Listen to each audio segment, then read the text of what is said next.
And I've been thinking about this passage quite a lot over the week, because there is a great deal in it for us to think about, and for those of us who preach, for those of us to preach about. So what is it that God is wanting to say to us today in 2023 in our truly international version of our Zoom service? And one of the things that really struck me was, despite this relating to events about 2,000 years ago, how little really has changed in much of the way we are and the way we react.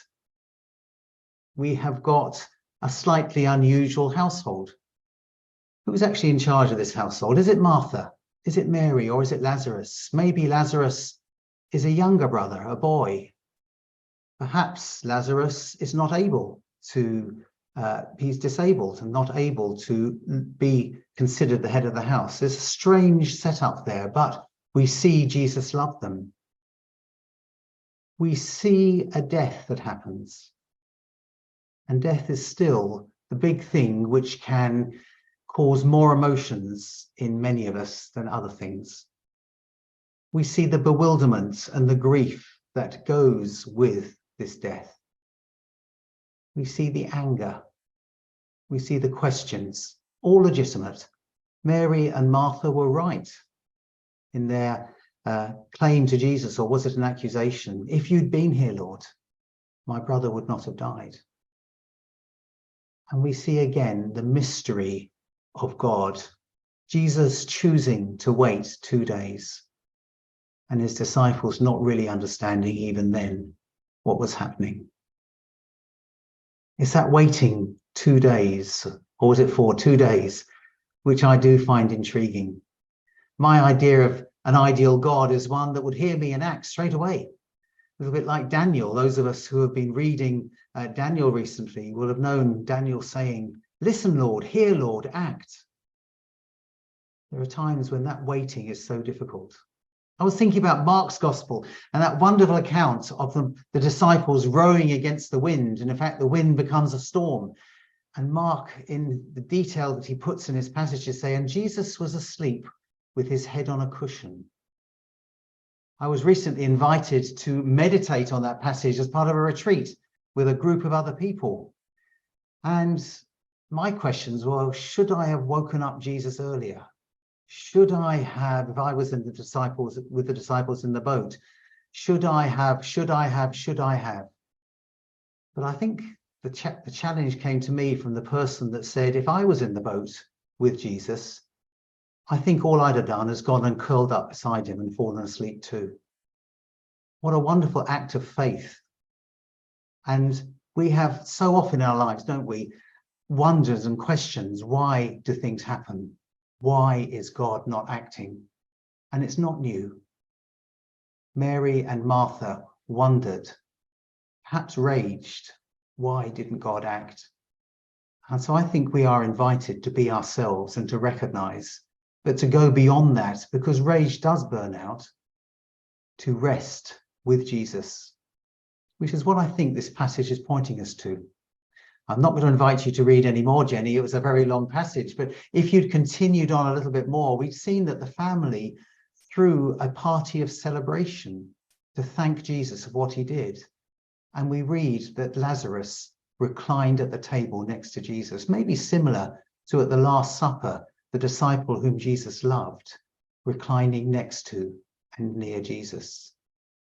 And this is what we're invited to. This is perhaps the purpose of Jesus coming, to reconcile us to God, not just to a God that's in theory, but a God that's next to us and close to us.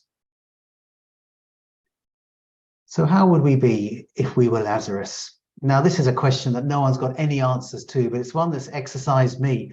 Did Lazarus have any choice? When Jesus opened, well, the tomb was opened, Jesus stood there and called out, "Lazarus, come out." Did Lazarus have a choice?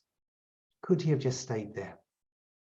I think for many of us, there comes a time when almost we feel ourselves wallowing in our sorrow and we don't want to leave it. There's a time sometimes when we enjoy ill health in the worst possible sense of it. There are times when we like being in our place of despair and despondency. I think God will let us stay there for a while. But I think he'll only add to that irritation by constantly calling us, come out, come on, follow me, be with me. Lazarus did respond. Bound up with everything that was potentially holding back, he stumbles to the entrance of the tomb, and Jesus invites those nearby to set him free. I think that however bad things feel for us, however desperate we can see things and imagine they are, I think that call to respond to Jesus comes to each one of us. And we're invited to go.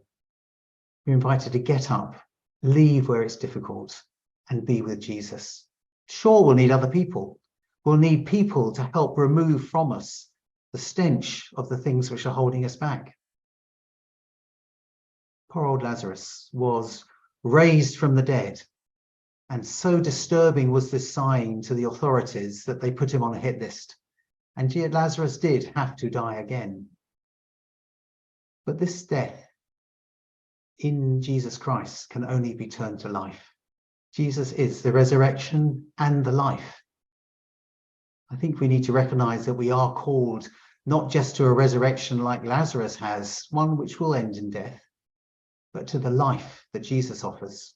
And when Jesus rose from the dead, and spoiler alert here, that's what Easter will be pointing us to, the resurrection of Jesus from the dead, we will see that his grave clothes were left where they were. He didn't need anyone else to cut him off. What Jesus did was sufficient and enough for all of us. Equally, the cloth that was over Jesus's head, possibly a cloth that nurses would tie around to keep a jaw from falling open. Jesus's mouth will not be shut. The word of God will continue as Jesus comes to meet us. This is the sign that I think Jesus wanted to point us to, that despite the despair, despite the mystery, the questioning, our own God-given emotions which help get us through the day, ultimately we are called to respond to Jesus Christ, who says, come out, come into life. There's so much more we could take from this passage, but that's all I want to say today. But I would invite you over the Passiontide season to meditate on it, because I think that it's a message for us today. Jesus calling us into resurrection and into life.